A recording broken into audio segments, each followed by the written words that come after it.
এখন আমরা আছি যশোর জেলার শাসা উপজেলার 3 নম্বর বাহাদুরপুর ইউনিয়নের বাহাদুরপুর বাওড়ে। ঐতিহ্যবাহী একটা বাওড়, চারপাশে পানি, মাঝখানে একটা দ্বীপ। এটা প্রস্তাবিত না, এটা স্থানীয় প্রশাসন এটাকে বাহাদুরপুর ডিসি ইকো পার্ক হিসাবে ঘোষণা করেছে এবং সেই লক্ষ্যে এরা কাজ করে যাচ্ছে। খুব শীঘ্রই হয়তো বা আমরা দেখতে পাবো, যদিও এটা কমপ্লিট এখনো হয়নি, তথাপি এখানে দেশের বিভিন্ন প্রান্ত থেকে মানুষ এখানে দর্শনার্থীরা আসে। বিশেষ করে বিভিন্ন প্রোগ্রাম মানে বিভিন্ন অনুষ্ঠানকে কেন্দ্র করে এখানে বেশ জমজমাট একটা পরিবেশ। আমি আপনাদেরকে যদি একটু জুম করে দেখাই তাহলে এই যে দেখতে পাচ্ছেন এইখানে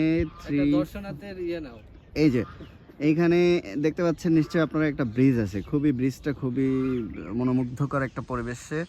এখানে আমাদের কিছু দর্শনার্থী ভাই আসছে, তাদের সাথে আমরা কিছু কথা বলবো। আচ্ছা ভাই, আপনার নাম কি, কেমন আছেন আপনি? ভাই আমি তো ভালো আছি, আপনি ভালো আছেন? আছি আলহামদুলিল্লাহ। আপনার নাম কি ভাই? আমার নাম হচ্ছে ফারুক। ফারুক, কোথা থেকে এসেছেন? ভাই আমার বাসা তো এখানেই। ও, আপনি কি তাহলে এখানে কোনো কাজে এসেছেন না ঘুরতে এসেছেন? ভাই আমার বাসা আমরা রেগুলার এনজয় করি ভাই, এই জায়গাটা পুরো আচ্ছা আচ্ছা আচ্ছা আচ্ছা, খুব ভালো জায়গা ভাই। যাক, ধন্যবাদ আপনাকে। এই যে আমাদের আরেক ভাই আছে, আপনার নাম কি ভাই? রহিম। আচ্ছা রহিম, আপনি কি কোন জায়গার বাসিন্দা? আপনি এখানকার? আমার বাসা বেনাপোল ভাই।